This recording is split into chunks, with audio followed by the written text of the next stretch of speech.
celebrity hunting season. Doesn't matter what I say, they're gonna get everybody eventually. Like, look, I don't think I did anything wrong, but we'll see.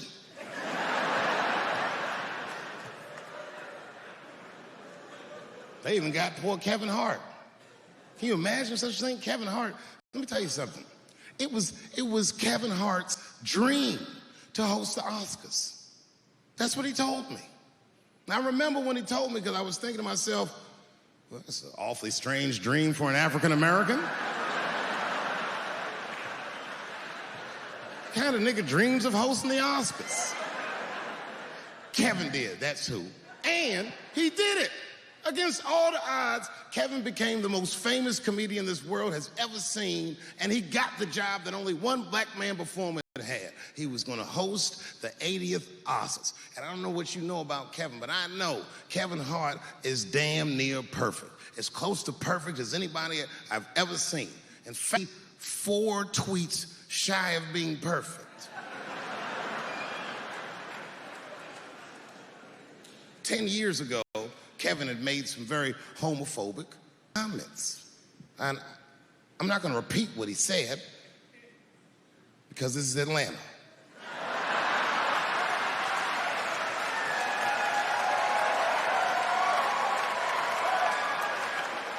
You know what I mean. I'm sure there's a lot of gay men here tonight with their wives.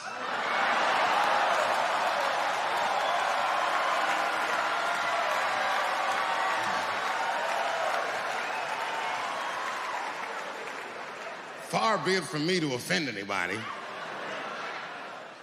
All right, I'll tell you what he said. But just remember, these were not my words. These were Kevin's words. And it was a long time ago. And I'm paraphrasing because I'm not good at telling other people's jokes. Okay, Kevin said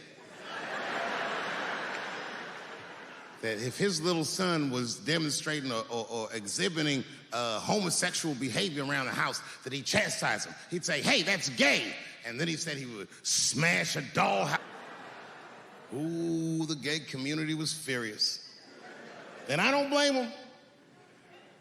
I got a lot of gay friends. And all of them, 100% of them, all have told me fucking horror stories about the shit they had to go through just to be themselves. Crazy, crazy stories. And in all those stories, I gotta say, not one of them has ever mentioned anything like their father smashing a fucking dollhouse over their head. Because clearly Kevin was joking. Think about it. You would have to buy this nigga a dollhouse to break it over his head in the first place. Does that sound right? Is anybody gonna do that? The gay community was upset, and then they put so much pressure on the Academy of Motion Pictures and Sciences that they went to Kevin and said, if you don't apologize to that community, then you cannot host these Oscars. And then Kevin said, fuck it, I quit.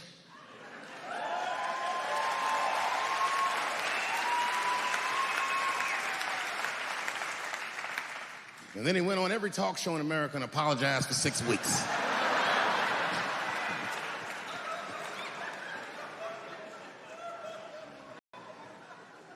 Kevin fucked up, because I've made the same mistake early in my career. This is many years ago, 15 years ago. It's when I was doing Chappelle's show. There's a, thank you.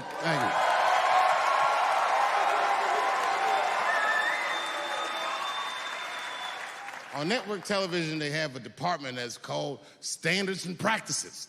This is the department that tells you what you can and cannot say on television. And if you're doing your job well, you should never hear from them. But if you're making Chappelle's show, you'll hear from these motherfuckers all the time. And remember, this is 15 years ago. I made a mistake. I didn't even know I had done anything wrong. I had written a sketch that had the word faggot in it.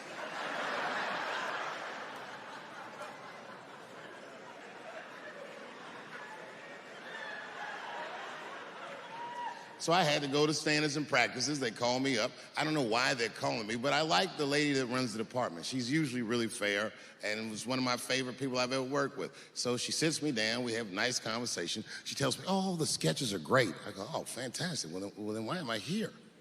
She said, because David, there's no way that you can ever say the word faggot.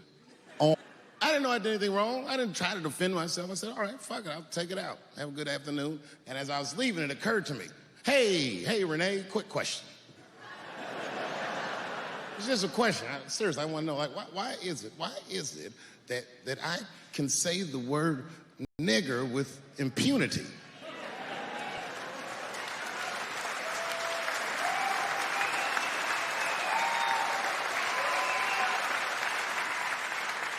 But I can't say the word faggot. And she said, because, David, you are not gay. I said, well, Renee, I'm not a nigger either.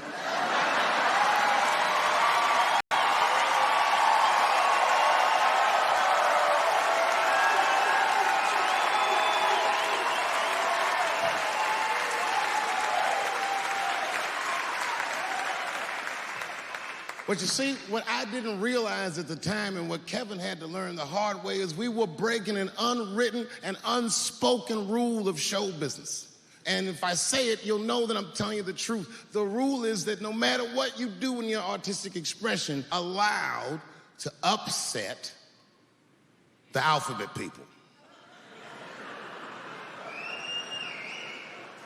You know who I mean. Those people that took 20% of the alphabet for themselves. I'd say the letters, but I don't want to conjure their anger. It's too late now. I'm talking about them L's and them B's and them G's and the T's. People be surprised. I have friends, all kinds of letters. Everybody loves me, and I love everybody. I got friends who are L's, I got friends who are B's, and I got friends who are G's. But the T's hate my fucking guts.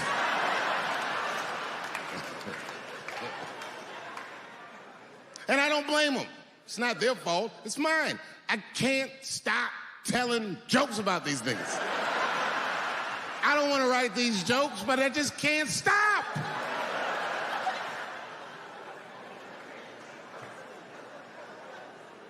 You know, you hear all those letters together all the time, LBGT, LBGT, and you think it's just one big movement. It's not. All those letters are their own together. And my guess is,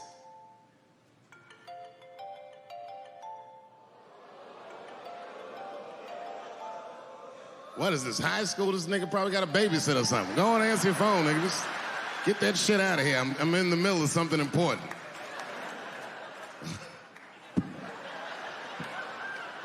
Wouldn't it be funny if we made fun of him? He was like, and he went outside like, hello? Mama's dead. Oh,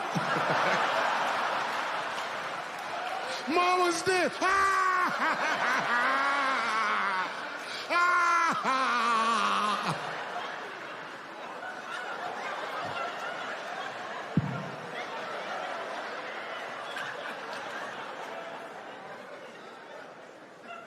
That was a weird timed phone call, wasn't it? It's like his phone is gay.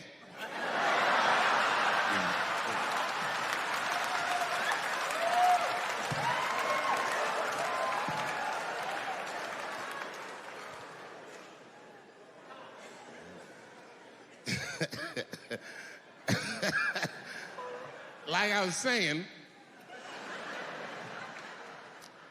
my guess is car. That makes sense to me, because there's white men in the G's. And these people are trying to get around discrimination and oppression. And you know how white dudes are. We know these roads. In fact, we built these roads. The rest of you buckle up. We'll get you to where you want to go. So the G's are just driving the car. Of course, next to the G's in the passenger seat is the L's. Everybody likes the L's, except for the G's. I don't know what that's about. I just know the G's don't like them that much.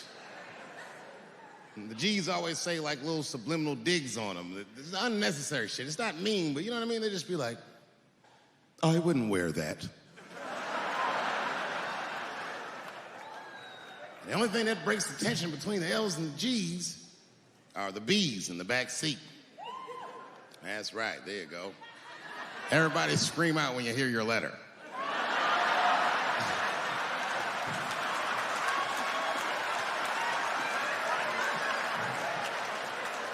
If it's one thing that the L's and the G's agree on, is that the B's are fucking gross. They seem greedy to the L's and the G's, you know what I mean? They're just sitting in the back seat like, yeah, man, I'll fuck anybody in this car. What's going on, man?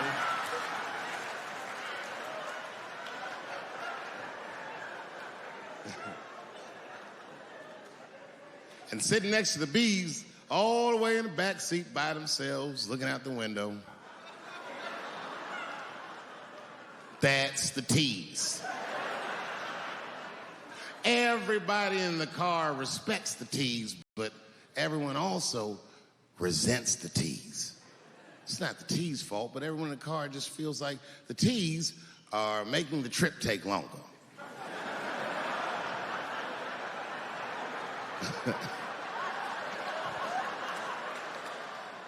Anything the T's say gets on everybody's nerves. And then the T's don't even say anything bad. They should be in the back talking to themselves.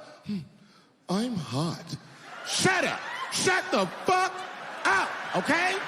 Just roll the window down, you bitch. I don't know what you... What? Can you pull over at the next exit? I need to use the restroom. There is not a restroom for you for 4 states, nigga. Will you just shut the fuck up so we can get where we're going?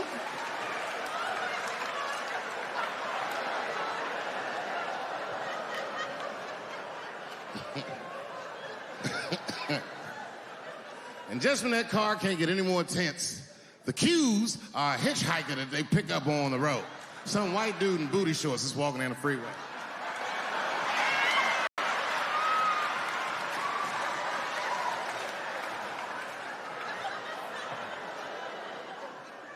G's see him. That guy might be one of us. Hey, are you okay? You need some help? And he come over there with them booty shorts leaning on the window. Hey, what's going on, fellas? Lady. Whatever pronoun makes you feel comfortable in the back.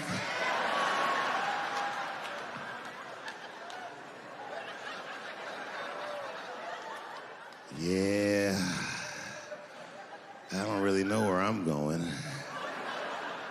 I don't know if I'm gay or I'm straight or whatever. All I know for sure is that get in this car.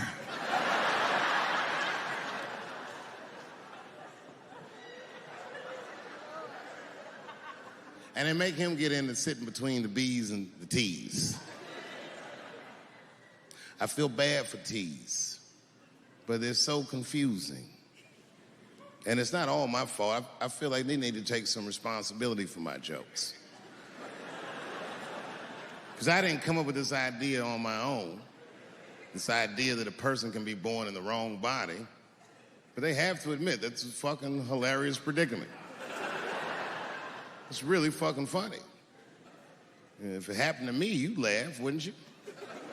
That wouldn't be funny if it happened to me? I think it would be. What if it did? What if I was Chinese, but born in this nigga body? That's not funny. And for the rest of my life, I had to go around making that face. Hey, everybody, I'm Chinese. And everyone get mad. Stop making that face. That's offensive. What? This is how I feel inside.